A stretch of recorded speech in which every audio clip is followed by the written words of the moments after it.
defensively, Coach Capers would, and so on. And hopefully, if you get into the third level of that, then we've got plans for that too. And my assistant Kevin Anderson's ready to call the whole game if needed to. So that happened last year. So, but yeah, we're prepared if it comes to that. Are you trying to? Coaches separated at this point? Are you trying to? We're trying to be as smart as possible. Yeah.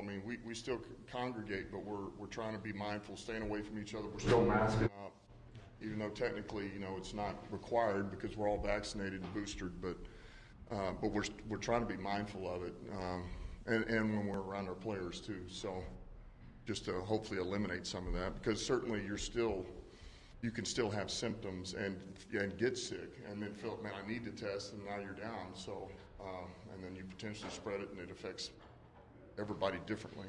How is Jared feeling? And can you walk us through the mechanics of how you're going to bring him along this week, keep him involved in the game planning? He's feeling pretty good. He's feeling pretty good. And so he was in the meeting today with his. The iPad was there for him, so we have a seat laid out, his seat, and there's the iPad, so it's like he's there, I guess. So, congratulated him on the last game, gave him a game ball, good job. And then same thing in the meeting. So it's like he's there, he's got the plan at home right now, he's looking at it, and it's kind of like when he had the flu a couple of weeks ago. We had the iPad out there, as the players are being called and run, and so it's like he's here as much as he can be without actually being in the building. So he's preparing that way, and then we'll see where it goes. Does he watch practice? Is there a live feed that he can watch? Or do you guys get him cut-ups from practice? He's got access to all that stuff. He's got access to our whole system, so he's got all the games and cut-ups and everything that he needs. And I imagine he's in isolation because of the COVID. So, physically, how does he prepare for this game? Is he running steps in his building? What would he do? Well, our Kevin Bastine and those guys had given him a treatment plan. We delivered everything that we needed to. We had some of our trainers go over with masks just to his doorstep like this with a trash bag and drop it off and run out of there, so nothing was. And so he's got everything he needs, and look, we're making the most of it, and he's certainly attacking it as much as he can. I'm going to get back, make sure everything, I'm health-wise, I'm good as far as it pertains to my knee, and then certainly COVID, he's pretty good. It's just a matter of becoming negative. Is he throwing footballs against the garage door? I don't know about that one yet. I haven't asked him that, but. Coach, I know you said you want the word Swift back in as well. What do you want to see from him this week, though? When you're out that long, what do you expect to see from him this week? Man, I want to know that there is. He's not thinking about the shoulder. That's really the last part of this. Is that, man, he has confidence in himself to take a shot, and that's what you're going to be looking for. And I wouldn't expect to see that today, but you hope every day it looks. You just see more confidence as he begins to practice, and a little bit like Reeves Maven last week. The first couple of days, he looked a little, gingerly, if you will, just because he was trying to feel it out. And then, man, he went out Friday and kind of banged around on a sled and we did some different things with him, and he was great. And then he knew, I'm good. This will be fine. I can handle this. And then he was able to go in there and play great for us. So that's what we're looking for out of Swift. One other golf question for you. He made it sound like he self-reported, was feeling little, symptoms or whatever, and you know how it is, right? Guys play through things all the time and I think a lot of people thought maybe players wouldn't self-report this. So I wonder what that says about him. I don't know, and what message you give to guys about self-reporting symptoms at a time like this. I think, look, we still have guys now that we've already had a couple of guys that have tested. They don't quite know, is it a cold, is it, and because, they have a child on the way, worried about their wife, and so those are the things you don't want to lose sight of. I mean, there's still that, hey, man, it's one thing for me to get it, but I'm thinking about my family too, and so that's a real thing. And so I think, what golf did you know, I think that was the first thing he thought of. It wasn't the fact that, man, I feel sick and I don't feel good. I think it was like, you know, man, I don't want to, you know, I don't want to spread this to somebody that's really worried about this or could affect them or their family. And so, I think that's good. With the COVID cases we have had, everybody's missed at least one game, so I imagine you're fairly mentally prepared for Boyle to start this game. Last time Tim started, it was a pretty conservative game plan. He was coming off the injuries. The weather wasn't great. You've tried to open up the offense in those games since, so how important is it to continue the offense being open, I guess, if Tim is in there instead of Jared? Yeah, well, look, we're just to that point. You know, if Goff's not able to play, it'll either be Tim Blau or David Boyle. One of those two guys will play. So, but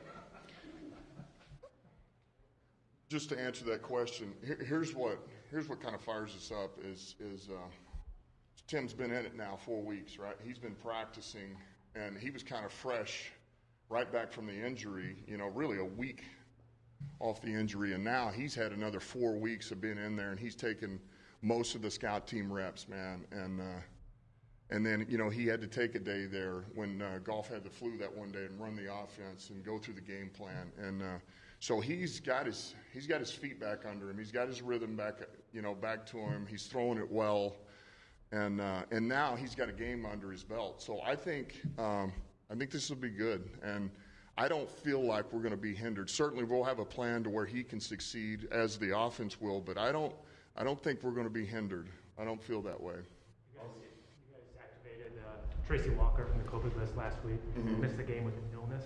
Can you clarify what's going on with Tracy? Yeah, he's good to go. He's back. He's ready to roll. We were just cross our fingers. We left that one last spot open, hoping that he would be negative the morning of, and it didn't work out. He was still positive, so that's what that was. But he's good. He's back in building. Shoot, I saw him yesterday. He was running around up there, all fired up, ready to go. So it's good to have him back. You guys, a couple more guys. The extra offensive lineman, I think 74 times this year, fourth most in the NFL. Interestingly, Sean down in New Orleans has run it the most. But what do you like about that extra lineman formation there, and just what kind of challenges does that pose to a defense when you bring 6 guys in that can kind of block and move the way you guys have 6 guys that can do it? Well, there's more beef, so it's a, you know, a lot of times I would say this, you know, when you've got a pretty good offensive line, which we do, and you can move people up front, that's good. But there's times in these schemes where just because you can push people in the middle, some of these end up kicking out a little bit. And if you can't push the perimeter as well, then it's kind of all for naught. And so just to have Nelson in there in the jumbo role has really helped, at a minimum, clean up the line of scrimmage and create some push and keep our backs to where they can go downhill. They're not having to run back to go back, you know, backwards to go forwards. And so I just think it brings an element. And there's certainly a lot of things you can do off of it. You don't just run it.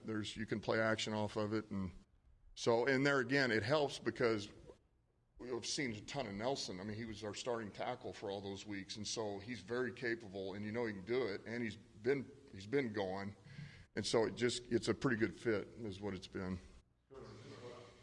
Is this what momentum starts to look like now?